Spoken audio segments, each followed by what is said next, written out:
Hello bass players. Today we're going to be talking about just some basics of playing jazz. We're going to go over plugging in your bass, jazz pizzicato technique, and also the B flat major scale. So if you're new to the jazz band, maybe you've played an orchestra a bit, but you are just starting to play jazz, then this will give you just a few basics to get started. So first of all, I am standing today. I have noticed that because jazz players play mostly pizzicato, they do use the bow in jazz occasionally, but not nearly as much as they do pizzicato.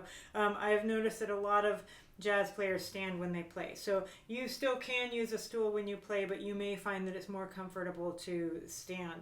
Now, the first thing you need to know about playing bass in the jazz band is you're probably going to be playing a bass that has a pickup. And so the pickup is this thing that is attached down there to the strings below the bridge. With your pickup for the bass, what you're going to need is a cable that is 1/4 inch plug on both ends.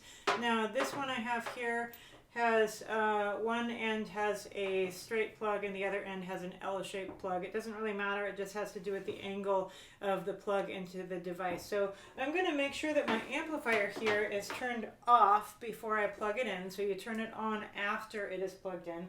I'm going to plug the L-shaped one into the output on the amplifier, and then the straight one is going to go right into the pickup like that. Okay, just put it right in there, and then after the bass is plugged in, you can turn the amplifier on. So without the amplifier on, I can still hear the bass just fine.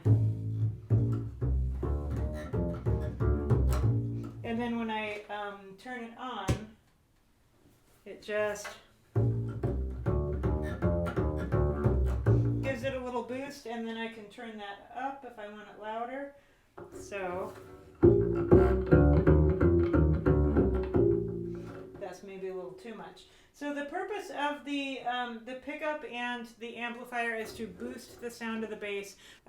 This amplifier I have right here is not a bass amp, and so hopefully you have an actual bass amp which will be designed to amplify the sounds of the bass register. But it does give it a little bit of a boost. And how much volume you want out of your bass, probably not a lot at first.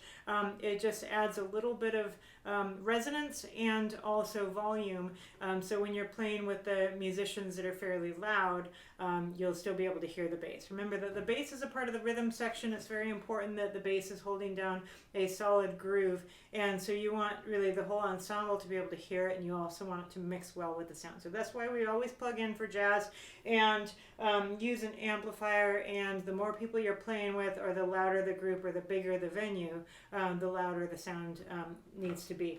So let's go ahead and talk about jazz pizzicato technique. Now, if you've been playing in orchestra, you're probably using a pizzicato technique that looks like this, either with the first finger or the second finger.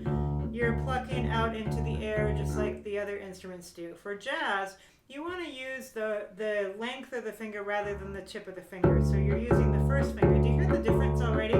That's just going to give you a more resonant plucking sound. So let's go ahead and try that together. So it's really kind of the middle knuckle that is doing the pluck, not the tip of the finger, but the middle knuckle. And your finger is really vertical. It's parallel to the string. You're plucking and then letting the finger land against the next string down. So when I pluck the D string, I'm actually using the A string to catch the finger, and that gives it just a really nice solid sound. Now, if you're new to this pizzicato technique, I would suggest setting a metronome maybe at about 100 beats per minute. So let's do that now. And then just practice plucking on the beat.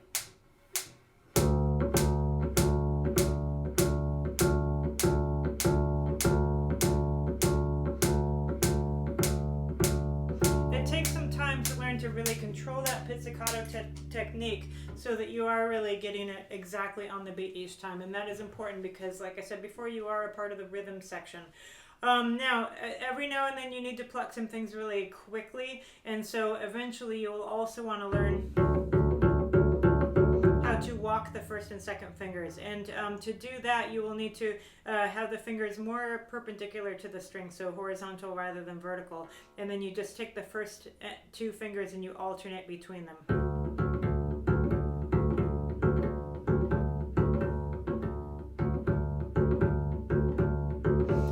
Takes a little bit more coordination. A lot of jazz is in swing time, so you might be doing an uneven rhythm like I was just doing as you walk the fingers.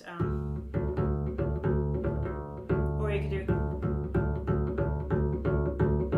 if you have a faster beat. But probably for starters, you're going to be doing a slower beat, so using just the first finger and then the stroke where you're vertical and parallel to the string is probably going to work for you. Good. Now let's go ahead and talk about the B flat major scale. If you're just starting out in jazz band, chances are you're playing with a bunch of band students that are really comfortable playing in B flat major. That's not a key that we play in orchestra at the beginning, so it's probably going to be a new key for you as a bass player. So let's go over the fingering.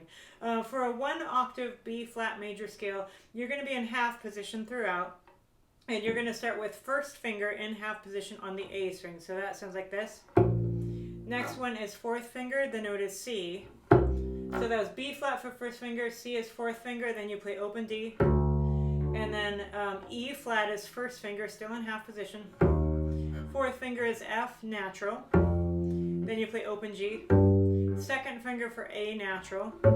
And then B flat is fourth finger.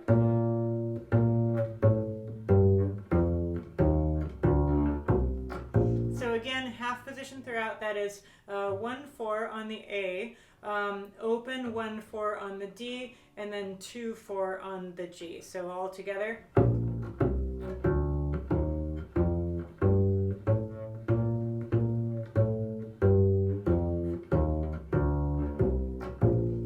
So that is your scale. Let's go over the other notes that are accessible that are also in the key that are not in that scale. So below the B flat, you have the note A, open E is still in it, and then 4 and 1 on the E string.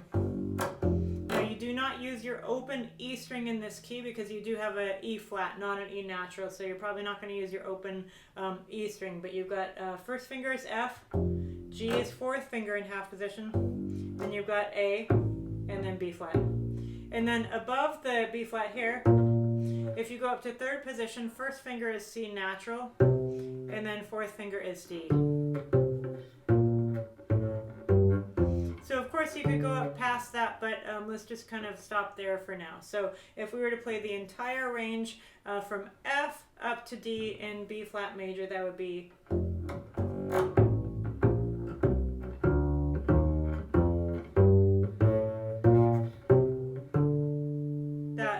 your notes in B flat major. So just make sure that you know which the notes are, what each of the notes is called, and that you remember to play B flat and E flat. And if standing to play the bass is new to you and you choose to do it for jazz band, again, you can use a stool, but I just see jazz players stand more often than orchestra players.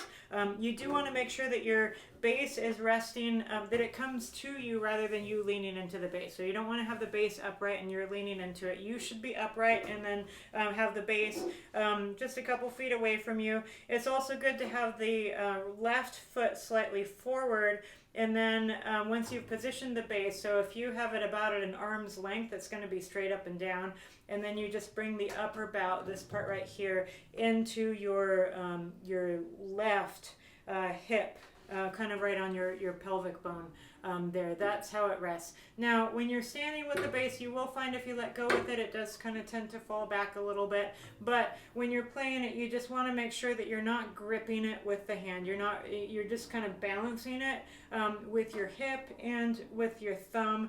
And then also when you're doing the pizzicato, your thumb is on the side of the fingerboard, and that also stabilizes the bass. So it should be balanced enough that that although it will kind of fall if you don't have anything balancing it, you shouldn't have to grip it anywhere. It should take just a little bit of contact to keep it in balance with your body. And I think once you kind of get used to it, will feel comfortable standing and playing the bass. If you sit while you play in orchestra and you want to stand when you're in jazz band, you may find that you need to bring out the end pin just a little bit, because you do want to make sure that your hand is pretty much aligned with your face when you play. But again, there's a few different ways you can do that. You just want to make sure that it's not way too high or way too low.